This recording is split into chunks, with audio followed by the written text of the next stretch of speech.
E Adail Pinheiro também foi assunto na Assembleia Legislativa. Nem a expectativa que havia na casa para as explicações de Belarmino Lins, acusado de gastar dinheiro público com passagens para parentes, apagou os holofotes direcionados ao prefeito de Coari.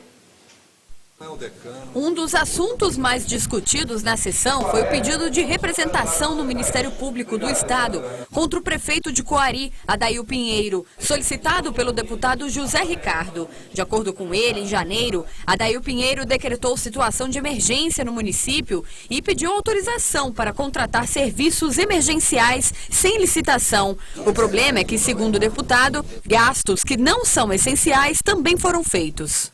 Uma série de despesas ligadas ao carnaval, algo perfeitamente planejado e não emergencial, quando ele assumiu. E uma série de outros contratos de obras, de reformas, que tudo deveria ter sido feito um planejamento e licitação, e não como é o caso. Outro assunto que foi destaque foi o caso do ex-presidente da Casa, deputado Belarmino Lins, que é acusado de improbidade administrativa, dano ao erário e violação ao princípio constitucional da legalidade. O deputado teria comprado passagens aéreas para familiares com dinheiro da Assembleia. A soma total dos gastos pode ultrapassar o valor de R$1 milhão. Durante a sessão de hoje, o deputado falou sobre o assunto. A matéria está no âmbito do Poder Judiciário. A matéria saiu do âmbito do Ministério Público para o Poder Judiciário.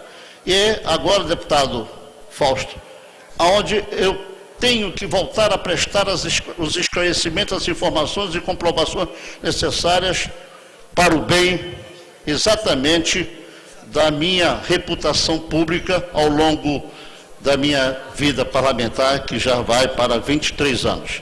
Belarmino também disse que a compra de passagens com a cota do transporte era uma prática comum entre os deputados.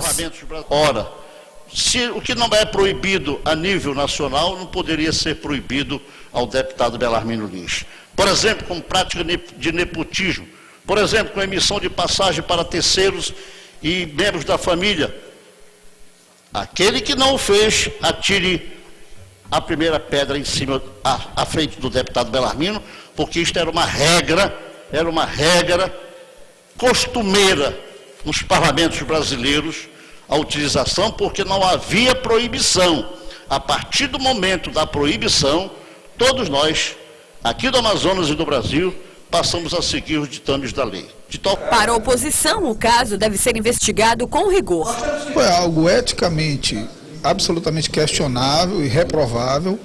Agora o discurso do deputado Belão acaba colocando, eu não era deputado na época, se fosse teria levantado, mas acaba colocando todo mundo no mesmo bolo, porque disse que a mesma prática era adotada por todos os parlamentares daquela época, e é bom que esses parlamentares se manifestem.